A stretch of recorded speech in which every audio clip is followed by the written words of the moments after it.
celui qui nous a aimés, celui qui sur la croix payait pas pour nos péchés, mais il a payé tout ce qu'on réclamait pour nos péchés. Oui, bien aimé, payer seulement pour ce que ça peut être, oui, mais Jésus ne sait pas tout ce qui pouvait venir. Il n'y a pas un péché que l'homme peut commettre aujourd'hui, lequel Christ n'avait pas payé le prix. Il n'y a rien qui peut nous retenir, bien aimé, la tête en bas, tant le sacrifice de la croix est brandi devant notre foi. Il n'y a rien, bien aimé, qui peut garder la tête en bas tant qu'on peut regarder à cette œuvre de la croix. Oh, bien aimé, là, le cantique d'un chrétien, la croix, c'est la victoire d'un chrétien. La croix, c'est le résumé de la vie chrétienne. C'est le substitut, bien aimé, de l'homme. Tout ce que l'homme pouvait faire de mauvais, il y a une seule aimée qui vient justifier tout l'homme et donner à l'homme le crédit du juste. Ah, la croix, notre bonheur. Nous bénissons le Seigneur pour la parole du Seigneur qui nous a enseigné, bien-aimé, c'est lié par notre bien-aimé sur les thèmes de... Excuse, j'essaie rapidement de l'ajouter. Apparemment enseigné en ces lieux sur les sacrifices.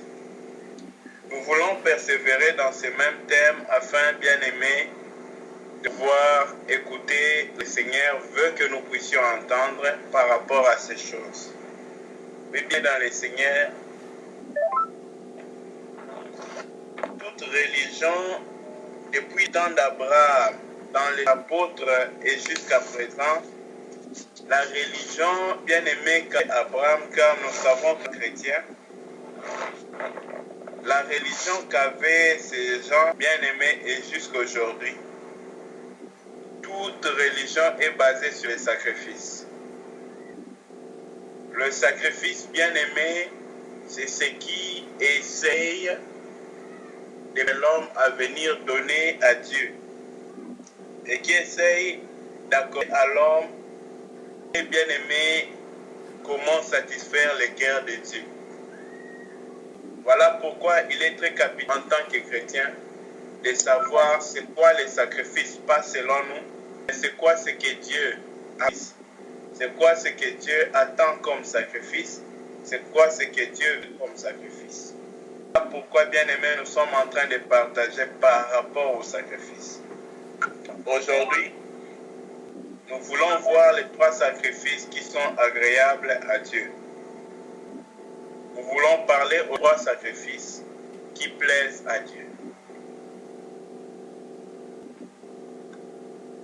3 sacrifices agréables à Dieu. Bien-aimés dans le Seigneur,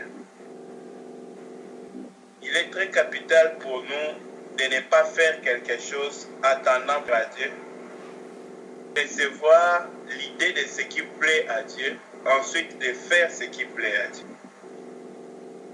Nous avions autrefois donné l'exemple que quand on part d'un resto, le resto ne nous donne pas quelque chose sans découvrir ce que nous voulons. Il nous présente un menu avec plusieurs options afin que nous puissions comprendre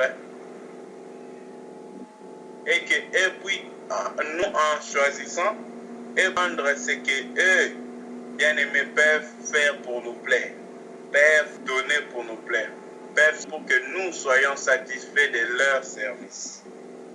Car dans le resto, le roi c'est le client. Les gens du resto sont là pour faire, bien-aimé, ou du client. Présenter son menu, mais il ne s'arrête que là. Il ne peut pas aller au-delà pour donner ce que lui, il veut à sa. Oh, bien-aimé dans le Seigneur. Telle position de ceux qui servent dans un resto des humains. Si ceci est la disposition de ceux qui servent des humains, comprenons à plus meilleur, des vrais droits et impérial d'être ceux qui servent le roi des rois.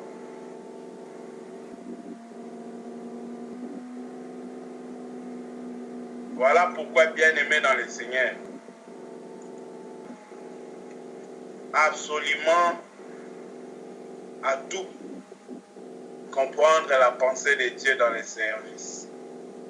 Nous devons absolument comprendre Dieu dans ce qu'il veut, dans ce que Dieu attendait.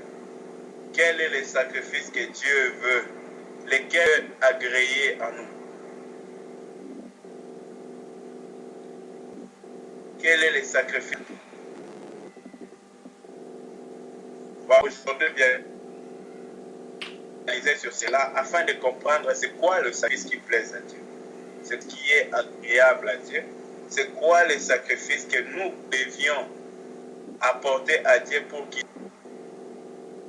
Car bien aimé, des fois l'homme, ce qu'il apporte et ce qu'il voit de précieux, c'est ce qui plaît à Dieu. Non.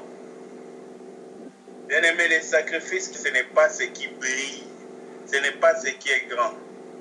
Vous allez vous rendre compte que plusieurs venaient offrir autant de Jésus. Alors, comprenons qu'ici, c'était Dieu aimé qui a quitté les cieux, révélé les cœurs célestes du Dieu vivant au travers d'un qui était là devant le panier, c'était Jésus Dieu et Jésus-Christ de Dieu, virgule, le Dieu vivant. Il est celui qui était tout Dieu. Quand il s'éteint devant les hommes venus offrir, il a observé que plusieurs donnaient beaucoup de choses. Mais ce que l'homme comme finalité, c'était la dame qui a donné un denier. C'est celle-là bien aimée, qui a bien aimé. Et c'est ce qui a plu au cœur de Dieu. Comment Dieu attend que l'homme donne? Quel est le sacrifice que Dieu attend voir dans le cœur de l'homme pour prendre que l'homme a donné? Voilà pourquoi, bien aimé, la pensée, le point que nous voulons souligner aujourd'hui. On a bien donné. Qu'est-ce que Dieu attend dans ce que nous donnons? Qu'est-ce que Dieu veut voir? Alors, quand il voulait offrir, il a vu que des veaux, il y avait des veaux gras. Gras, c'est ce qui est apparemment bon à offrir. Mais le problème avec ces veaux gras, c'est que c'était parmi les bœufs que Dieu avait voués à l'interdit. Que Dieu avait demandé de ne pas épargner, mais de tuer. Mais le roi, voyant que ces veaux étaient gras, il a dit, oh, ça sûrement l'Éternel, je vais les apporter à l'Éternel. Mais bien aimé, il était surpris que Dieu aimait ni l'effort qu'il a mis d'amener ces veaux gras en Israël, ni de les apporter devant Dieu. Ce qui plaît à Dieu, ce n'est pas gras, ce n'est pas ce qui est énorme à voir, ce n'est pas ce qui est grand aux yeux de l'homme. Pour l'homme bien aimé, c'est ce que l'œil voit qui est important. Mais le plus grand, c'est comment les choses qui est important. Voilà pourquoi, bien aimé, notre premier point d'aujourd'hui. Sacrifice qui est agréable à Dieu. Tout d'abord prendre dans 1 Samuel, verset 22. 1 Samuel, chapitre 15, le 22.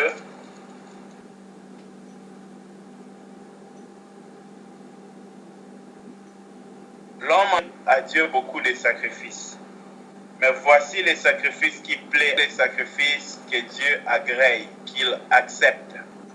Aujourd'hui, nous parlons d'ici. Voici Samuel 1 Samuel dit, l'Éternel trouve-t-il plaisir et les sacrifices comme dans l'obéissance à la voix de l'Éternel? L'obéissance vaut mieux que les sacrifices. Et l'observation de ça vaut mieux que la graisse des béliers. Point. Le Seigneur. Ici, il s'agit de sacrifices qui plaisent à Dieu. Et nous comprenons que l'obéissance, c'est un des sacrifices éternels. Oh, bien-aimé dans le Seigneur, l'observation de la parole de Dieu, C'est ce qui plaise à l'Éternel. Et plus, bien-aimé, pas dans ce que nous lui donnons, mais bien-aimé dans ce que nous lui obéissons. Notre obéissance, c'est ce que lui dit. Dans notre obéissance, c'est ce que lui offre. Dans notre obéissance, c'est dans ça que l'Éternel est plu. Bien-aimé, l'Éternel est content. C'est dans ça que l'Éternel est satisfait. Pas d'abord dans ce que nous faisons. Le sacrifice qui plaise à Dieu. Notre premier point, bien-aimé, c'est l'obéissance. Essayons de voir l'image en gros de ceci. Essayons en temps réel, selon nos circonstances. Un président va en guerre. Prenons les cas comme nous le connaissons dignes du monde, qui va dans d'autres pays pour dominer sur ces pays. Prenons, supposons les États-Unis. Les États-Unis partent en guerre contre la Syrie, par exemple. Prenons contre l'Irak. Supposons que c'est l'Éternel qui était le Dieu des États-Unis. Et qu'ayant fait la guerre, ils arrivent là-bas, ils trouvent du pétrole. Le pétrole est un comment dire, c'est bien aimé des minéraux très riches. Ils sont bien aimés des sous-sols très précieux. Parce que le pétrole, sans le pétrole, aucun de tous ces engins et personne ne peut se déplacer. Mais arrivé en Libye et ayant fait la guerre, trouver le pétrole, Dieu leur donne la victoire pour la guerre, mais Dieu ne permet pas qu'ils puissent prendre le pétrole. Le Seigneur, c'est tout ce qu'il y a de précieux en Égypte.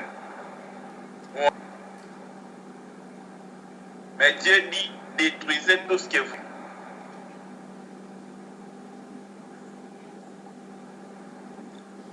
Quand Dieu dit tout ce que vous allez trouver, vouez tout cela à l'interdit. C'est que Dieu était en train de dire, vous aimez. La victoire que moi je vous donne, vous devez tout détruire. En quelque sorte, dans ce temps présent, bien-aimé, il voulait dire, je vais vous donner victoire contre le monde, par exemple. Et rien du monde en vous. Ne conservez rien du monde avec vous.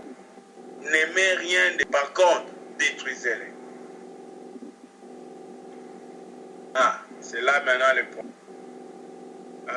Quand on arrive dans le monde, Dieu nous donne la victoire sur ces. Mais les désirs de ces choses bien-aimées peuvent triompher au lieu que nous puissions triompher. Attention, le diable n'attaque pas l'homme seulement bien-aimé en le ruinant. Le diable attaque l'homme au niveau de ce que l'homme désire. C'est ce que la Bible dit du péché. Lorsque la séduction du péché vient à l'homme, bien-aimé, il puisse détruire la séduction du péché, les désirs du péché. L'homme bien-aimé est patient et tolérant avec les désirs du péché. L'homme bien-aimé est monde. Voilà pourquoi, bien-aimé, ici la tentation de Saïd était en une seule chose, l'amour du monde. La vise de l'œil, la convoitise bien-aimée de ces choses a ruiné bien-aimé de Saül. Dieu est demeuré fidèle à sa parole. Dieu est resté mince de donner la victoire à Saül. Dieu a exécuté cela.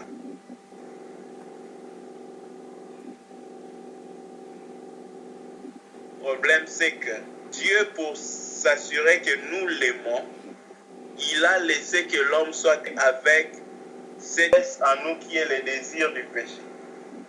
Dans nos corps, il y a beaucoup de désirs qui sont contraires à la parole. Mais remarquons, bien-aimés dans le Seigneur, que Dieu ne tue jamais ses désirs. Même quand tu désires les désirs, bien-aimés, qui ne sont pas agréables à Dieu, Dieu ne les retire pas de ta chair. Dieu est avec ses désirs. Pourquoi Dieu laisse-t-il que ces désirs viennent en nous?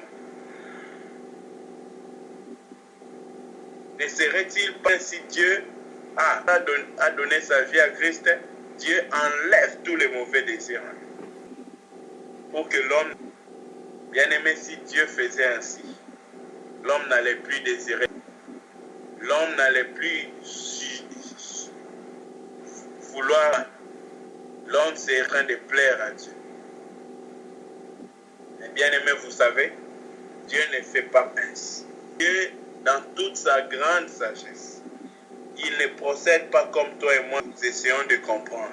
Pourquoi, frère? Ayons l'humilité de toujours reconnaître que ce que nous comprenons, c'est un aimé petite portion de ce que Dieu comprend. Dieu comprend les choses milliards de mois.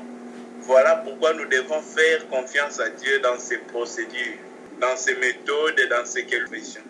Parce que ce qu'il veut que nous puissions faire, bien aimé, c'est mieux pour nous. Et c'est bon pour notre avenir. Je demandais, bien aimé, de vouer par interdit. Mais Dieu ne lui a pas de ressentir les désirs de ce que Dieu lui a demandé de vouer par interdit. Comprenons bien le contexte, il y a ces deux choses. Si Saül était honnête, désirer donner à Dieu quelque chose de beau, de précieux, ce n'est pas mauvais.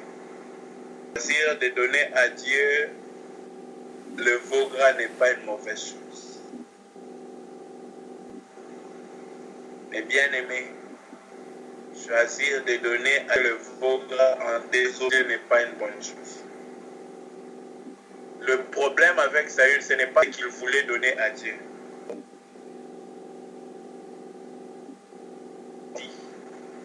C'est que lui voulait donner à Dieu. Voilà pourquoi, bien aimé, même quand nous servons Dieu, Dieu c'est bien, c'est pas mauvais. Mais servir Dieu sans brancher les interdits de Dieu, mieux vaut quelqu'un qui ne sert pas Dieu que celui qui veut amener à la table de Dieu, c'est à. Mieux vaut quelqu'un qui n'offre pas à Dieu que celui qui offre à Dieu ce qui est désagréable. Car Dieu dit une chose que la malédiction repose sur les hommes. Est-ce qu'un homme offrir un animal boiteux, une offrande, un sacrifice réel? Non. L'homme l'offre-t-il à Dieu? Parce que Dieu n'est pas, il n'y a aucune révérence pour Dieu dans le cœur. Il n'y a pas de la crainte que celui-ci est Dieu, oh, j'ai chose de précieux. Cette crainte-là est bannie du cœur de l'homme.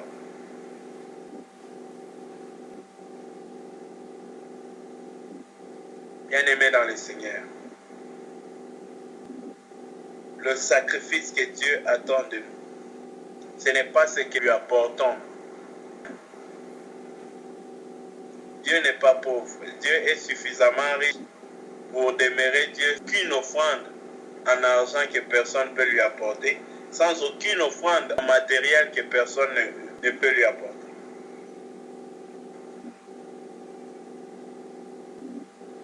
Mais Dieu bien dans des hommes, c'est l'offrande de l'obéissance. Offrir à Dieu un sacrifice d'obéissance. Offrir à Dieu un sacrifice qui exprime notre obéissance. Bien-aimés, nous ne savons pas que notre obéissance est un sacrifice. C'est une offrande à Dieu. C'est ce que Dieu attend de nous, voir ces sacrifices. Ça, le sacrifice agréable. Dieu dit à Élie, et Élie dit, remplissez 4 fois. Versez de l'eau 4 fois. 3 fois. Remplissez les 4 cruches, je m'excuse. Versez de l'eau 3 fois. Dieu dit à Moïse, selon le modèle, Moïse a bâti. Quand il a obéi que l'Éternel avait dit, qu'est-ce que nous nous rendons compte? Quand on donnait les détails de la construction, on disait, et la partie ici a été faite telle que l'Éternel avait dit à son Moïse. Et que dit à toi, tel que l'Éternel avait dit à Moïse. Que dire de l'homme tel que l'Éternel avait dit à Moïse? Que dire de ceci, tel que l'Éternel avait dit à Moïse? Que dire de l'autre? Quand tout était fait selon le modèle, en obéissance à ce que Dieu avait dit. Dieu va à sacrifice. Comment il a agréé les sacrifices? La présence de Dieu a rempli la tente lorsque le tabernacle était fait. Bien aimé, lorsque Salomon a pris le temple, quand tout était fait tel que l'Éternel avait dit à Salomon, quand tout était avait ordonné à ses serviteurs, la gloire de Dieu appesantir. Dans le noces de Cana, Jésus a dit des bouteilles, versez de l'eau. Bien aimé, quand tout était fait comme Marie avait dit, tout ce qu'il vous dira. Ah, quand tout était fait selon les paroles que Jésus avait dit, lorsque ces paroles-là a produit les miracles. Très souvent, nous avons miracles. Les miracles ont un secret, c'est l'obéissance à la parole de Jésus-Christ. Car ça, c'est la création, c'est le pouvoir créateur, c'est le pouvoir qui opère des miracles. La parole, c'est ce qui accomplit des merveilles. Mais bien aimé, notre part dans sa parole pour qu'elle devienne des miracles, il faut la foi et l'obéissance. Croire d'abord que ce qu'il dit, c'est ce qui est. Faire ce qu'il dit tel qu'il dit. Pas faire ce qu'il dit à peu près comme ça pourrait être mieux. Non. Il n'y a pas de Dieu dit. Ce que Dieu dit, c'est le maximum, c'est le meilleur, c'est la seule option. Le reste n'est que faux. On n'améliore pas les propos de Dieu. On ne peut pas perfectionner. Ceux qui font les études de comment les défauts dans la production et tout ça, on ne peut pas faire un jugement de ce que Dieu dit. Ce que Dieu dit est parfait, c'est correct, il n'y a pas de défaut, il n'y a pas d'effet, de produits d'effet dans ce que Dieu dit. Tout ce que Dieu est parfait, on ne peut pas ce que Dieu dit. Voilà pourquoi, bien aimé, l'obéissance vaut mieux que les sacrifices. L'observation de la parole. Ah, il y a deux choses bien aimées. Observer ce que Dieu dit, ça ne veut pas dire les ordonnances de Dieu. Ça veut dire appliquer les ordonnances de Dieu dans ce que nous faisons. C'est ce qui apporte les miracles. C'est ce qui apporte des ouvertures. C'est ce qui brise, bien aimé. A parlé à Moïse. Moïse a dit au peuple d'Israël, ne vous inquiétez pas, ne soyez pas troublés. Regardez, l'Éternel vous délivrera de la main de Pharaon. Pour l'essentiel, c'était de faire ce que Dieu lui a dit. L'essentiel, c'était de ne pas paniquer, mais de placer sa confiance et d'obéir à ce que Dieu lui a dit. Bien-aimé dans le Seigneur, l'obéissance, c'est ça le sacrifice. L'obéissance, c'est ce qui plaît à Dieu. L'obéissance, c'est ce qui va briser les murs. Le mur de Jéricho n'est pas tombé, bien aimé, par le bruit. Le mur de Jéricho n'est pas tombé, bien aimé, marche. Le mur de Jéricho sont tombés par l'obéissance. Quand Dieu a dit 7 tours, il fait 7 tours. 7e tour, trompette avec éclat. Ils ont fait jouer la trompette avec éclat. Bien aimé, ce n'est pas ce qu'ils ont fait qui a produit les miracles. C'est l'obéissance qui a brisé les murs de Jéricho. Nous allons passer au deuxième point. Nous allons lire dans Psaume 51, le verset 19. Voici un autre sacrifice qui plaise à Dieu. Psaume 51, verset 19.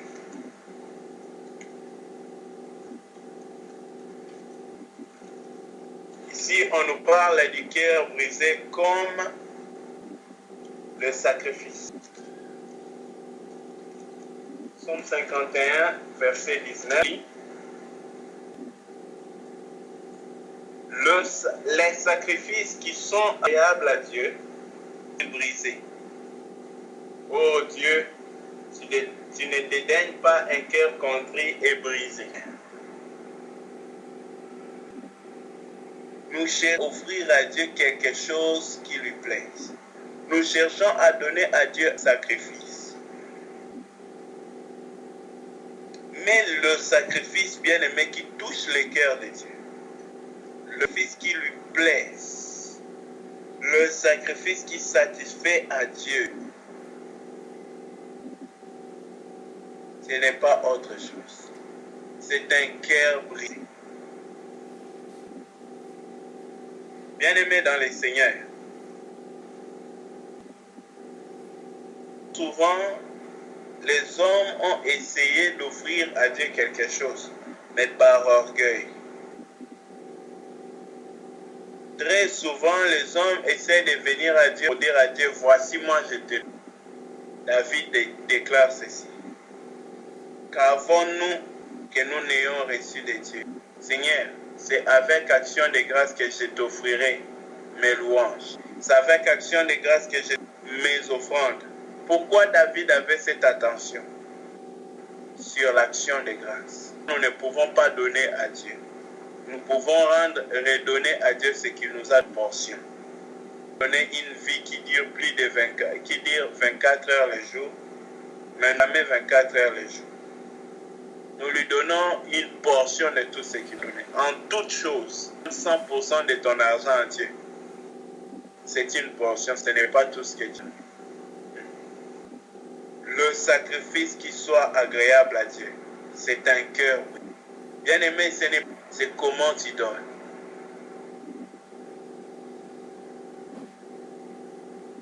Bien aimé, un cœur brisé, c'est un cœur déchiré à l'intérieur. Ah, j'ai béni le Seigneur pour ce que nous a partagé le frère Zach. Il dit, s'il l'œuf tire de l'intérieur, cet œuf bien-aimé produit. Mais si quelqu'un brise l'œuf de l'extérieur, ne manifeste pas la vie. Mais bien-aimé, cet œuf exprime la vie. Ah, car les poulets venir ne sera plus poulet, ni coq, ni poule. Mais il sera bien-aimé peut-être une omelette. Pourquoi? Parce que cet œuf est brisé de l'extérieur. Oh, ce que Dieu veut, bien-aimé, c'est que nous soyons de l'intérieur. C'est que nos cœurs soient déchirés à l'intérieur.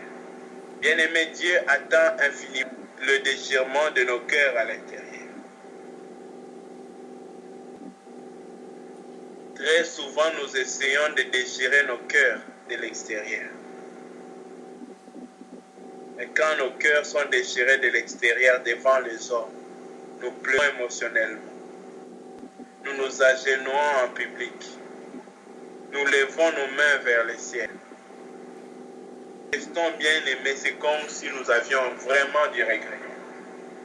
Mais ça, c'est encore loin de toucher le cœur de Dieu.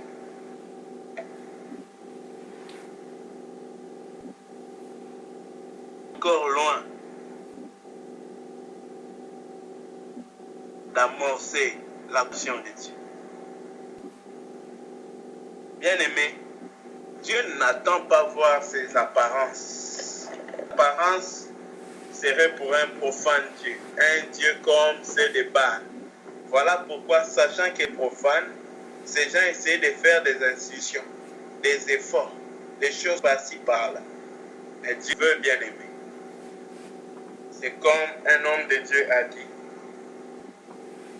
Ah oui. Il dit, Dieu est plus glorifié en nous. Parce que bien aimé, nous sommes le plus humbles, le plus brisés au même.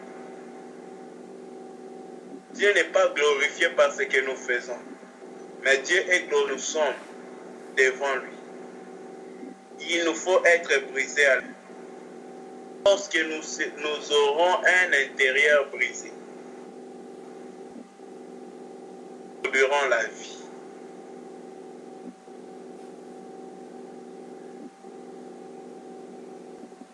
Il faut que notre intérieur soit brisé. Il faut que notre intérieur soit... Il faut qu'à l'intérieur, bien-aimé, le brisement de Jésus n'était pas à l'extérieur. C'était à l'intérieur dans sa volonté. Sa volonté n'était pas, bien-aimé,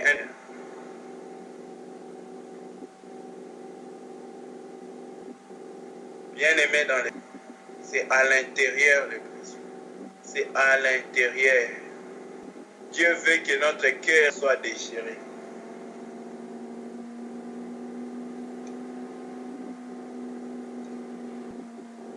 Essayons de prendre un verset pour insister sur ces choses.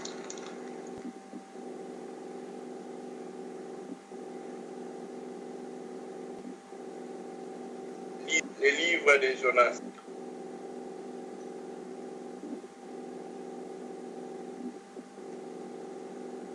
Prenons Jonas.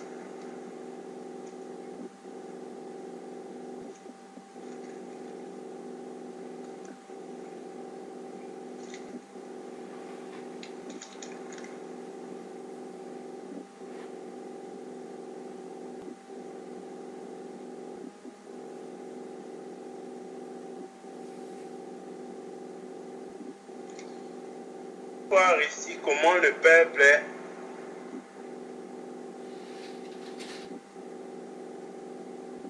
est revenu à l'Éternel. Ce peuple bien-aimé, apparemment revenant à l'Éternel dehors. Mais toi et moi, nous savons comment Dieu regarde. Dieu ne regarde pas ce qui est dehors. L'homme te regarde dehors, Dieu te regarde à l'intérieur et dehors. Mais Dieu, quand il regarde l'homme, il ne voit pas d'abord, il voit d'abord à l'intérieur. La trajectoire de la vie de Dieu, c'est de l'intérieur à l'intérieur. Dieu regarde de l'intérieur à l'extérieur. C'est par là que les trajectoires, parce que Dieu, il est dans le cœur. Depuis le cœur, et puis il voit à l'extérieur. Jonas, le chapitre 3, et le verset.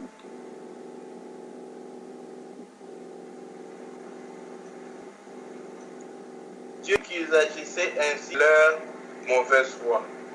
Alors Dieu se repentit du mal qu'il résolut de leur faire. Pas. Bien, qu'est-ce que nous remarquons ici? Dieu a vu repentance dans le cœur. Dieu a vu un cœur, le seul cœur brisé, aimé. Nous prenons le cas de David dans Psaume 51 que nous avons lu. Le cœur qui est brisé de l'intérieur, c'est le cœur qui juge soi-même. Très souvent, nous avons l'attitude de juger autrui. Un vrai cœur brisé, c'est le cœur qui juge soi-même et se répand après son jugement.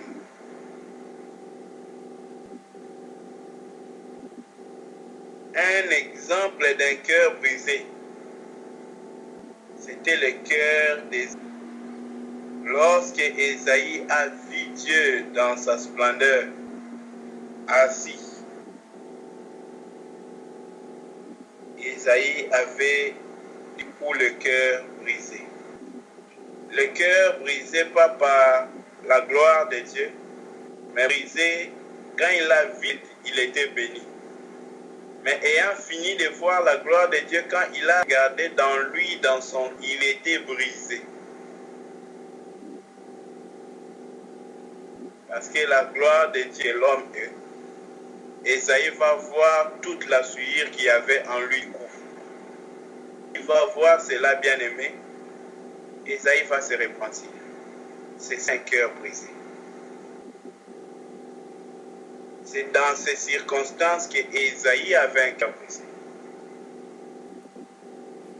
David, bien-aimé, ayant convoité la femme d'Uri, quand il est à lui au travers du prophète Nathan, c'est alors que bien-aimé va se condamner. Ah, lorsqu'il a vu qu'il avait péché contre Dieu, ce n'est que là, bien-aimé, que David va se repentir. Et c'est lorsqu'en réalité, bien-aimé dans le Seigneur, nous comprenons que David n'avait pas mal à cause de celui que Dieu est, pas à cause de ce que Dieu fait, mais parce qu'à l'intérieur, il avait réalisé qu'il a blessé Dieu. Le repentir, la tristesse qui vient pour avoir blessé Dieu, c'est ça, bien-aimé, la loi d'un cœur brisé.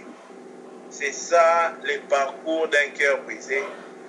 Cœur qui s'est fait du mal pour n'avoir pas pu agir. Un cœur qui a la douleur d'avoir pas pu agir.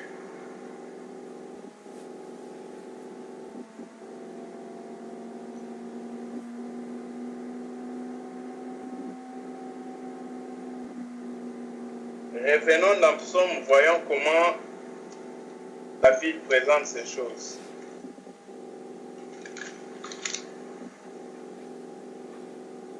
Il dit, lorsqu'il a péché contre elle, doucement se consumé.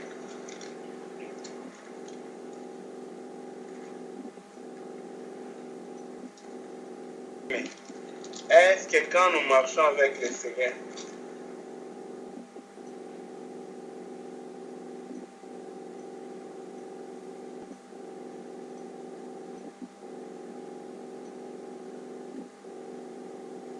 Psaume 51, verset 10.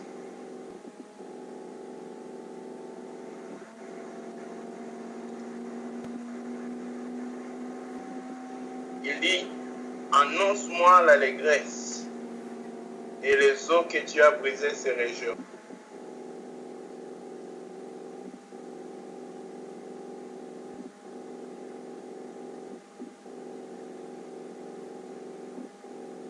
Bien-aimé, où étaient brisées les eaux de David?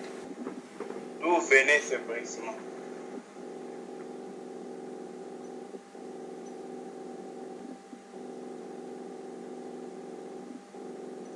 À l'intérieur de son cœur.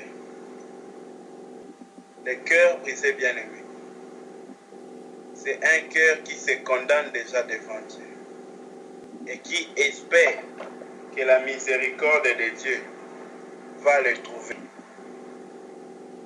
L'attente de la miséricorde de Dieu, l'espérance en la miséricorde de Dieu, c'est ça le signe d'un cœur brisé.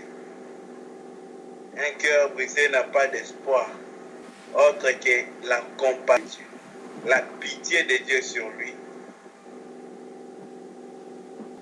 Il espère en la miséricorde de Dieu. Un cœur brisé compte sur la miséricorde de Dieu. Que Dieu aime. Ah, c'est ça. Quelqu'un ne peut toucher Dieu que lorsqu'il compte la miséricorde de Dieu. Il y avait beaucoup d'adultères. Jésus n'a pas demandé qu'on libère tous les adultes. Mais quand il a une femme, que cette femme bien-aimée avait un cœur brisé, Jésus a eu compassion. Il a dit que celui qui n'a pas péché dans sa vie, qu'il puisse lapider la première pierre sur cette femme. Jésus a trouvé cette femme, puisqu'il n'a pas pu trouver Jésus, cette femme, le sacrifice agréable qu'il attend de toi et moi.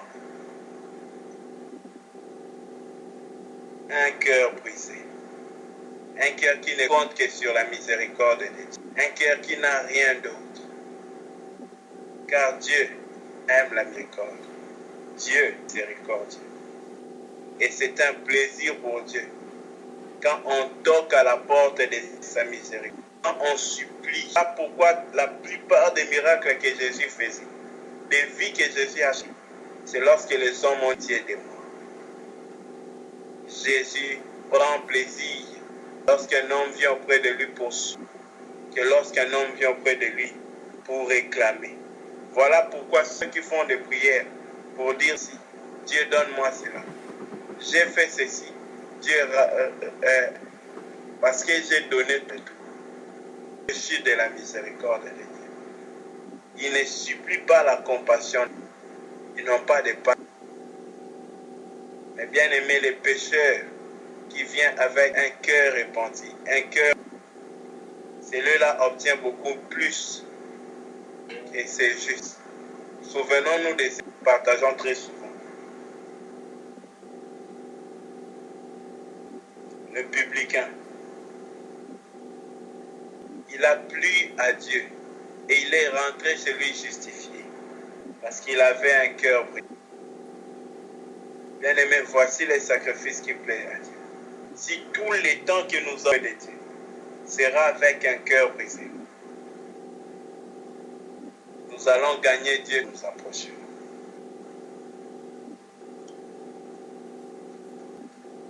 Nous allons voir un type de sacrifice qui est agréable à Dieu.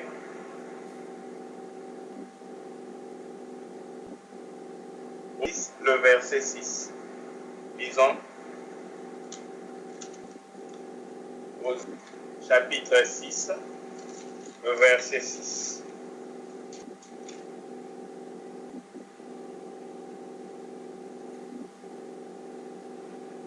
Car j'aime la miséricorde et non les sacrifices, la connaissance de Dieu plus que les holocaustes.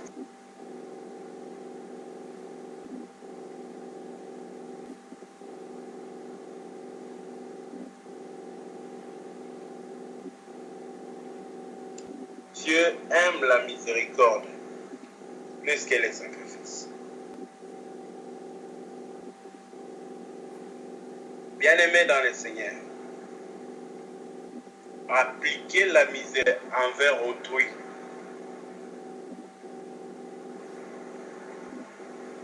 c'est mieux d'une offrande et les donner à Dieu.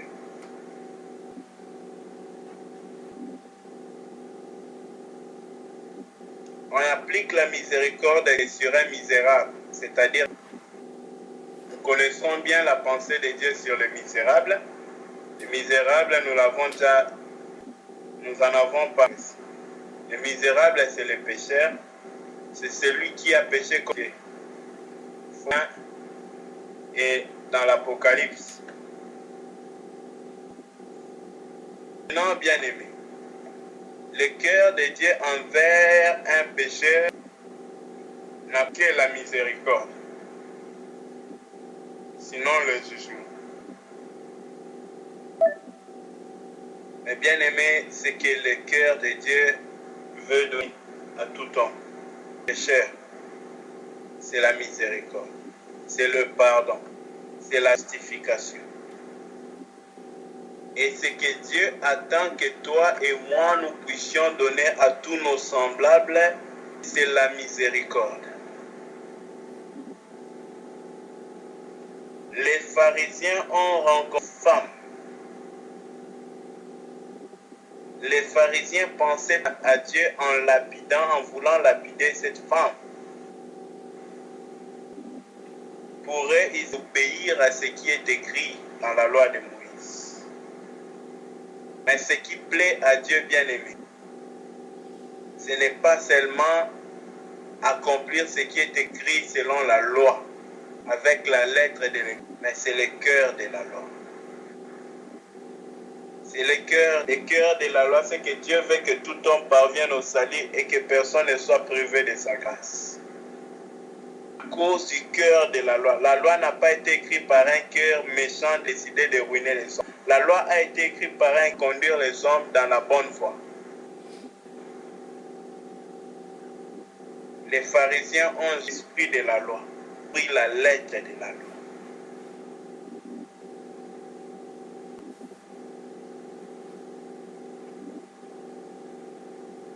La loi est sortie d'un cœur pour les hommes. La loi est sortie d'un cœur plein de compassion et de de bienveillance était donné, bien aimé, à l'homme qui a un cœur tortueux. C'est si merveilleux de Dieu, bien aimé, un outil pour ruiner. Les pharisiens ont compris qu'il fallait faire ce que Moïse a dit, selon l'écriture de la loi. Mais non pas que Moïse voulait réellement dire. Qu'est-ce que Moïse disait quand il disait qu'il faut l'appeler? Heureusement pour eux que ces jours-là, ils ont trouvé le Créateur qui avait dit Moïse. Et ce Créateur leur a dit ce qu'il voulait dire. En vérité, aimé dans le Seigneur. La miséricorde est plus forte que la condamnation des autres. Si dans nos vies, nous n'avons en aucune fois mérité désirer la miséricorde, ne soyons jamais miséricordieux envers les autres. À chaque fois que tu appliques la miséricorde envers les autres, sache que tu offres un sacrifice qui plaît à Dieu, agréable à Dieu. Et qui, bien aimé, les sacrifices qui touchent le cœur de Dieu, ce n'est pas d'aller donner ton salaire entier à Dieu. C'est d'appliquer miséricorde envers les hommes qui te blessent, et désirent ton échec, les hommes qui suggèrent que tu faillisses. Seigneur nous bénisse, nous bénir. Désolé du temps. Merci.